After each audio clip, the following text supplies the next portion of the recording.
এবার ঈদে মুক্তি পেয়েছিল হাফ ডজন ছবি, যার মধ্যে রয়েছে বরবাদ, দাগি, জঙ্গলি, চক্কর ৩০২, জিন 3 এবং অন্তরাত্মা। দোস্ত, সিনেমাগুলোর মধ্যে 4টি সিনেমা এখনো দর্শক ধরে রেখেছে, আর এবার দাগিকে পিছনে ফেললো জঙ্গলি সিনেমা। এন্ড সেকেন্ড নিউজটি থাকবে দোস্ত জনপ্রিয় ইউটিউবার ক্যারি মিনাটি। দোস্ত, সম্প্রতি গাজায় হামলার জেরে ইসরায়েলি পণ্য বয়কট করেছে অনেক দেশ। দোস্ত, আর এই পণ্য প্রমোট করে বিশাল বিপদে পড়লেন ক্যারি মিনাটি। তো আশা করি নিউজ দুটি জানতে অবশ্যই ভিডিওটি সম্পূর্ণ দেখবেন। দোস্ত, ঈদের ছবি মুক্তির 4র্থ সপ্তাহ পরেও বরবাদ, দাগি এবং জঙ্গলি এই 3টি সিনেমা আলোচনা তৈরি করেছে। সারা দেশে হাইপ তৈরি করে রেকর্ড পরিমাণ ব্যবসা করেছে বরবাদ সিনেমা।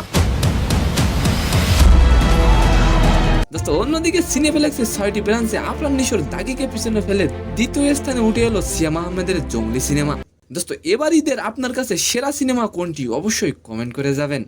দাগি সিনেমার 26টি শো থেকে 4র্থ সপ্তাহে পাচ্ছে 18টি শো এবং জঙ্গলি 20টি শো থেকে বেড়ে হতে যাচ্ছে 23টি শো।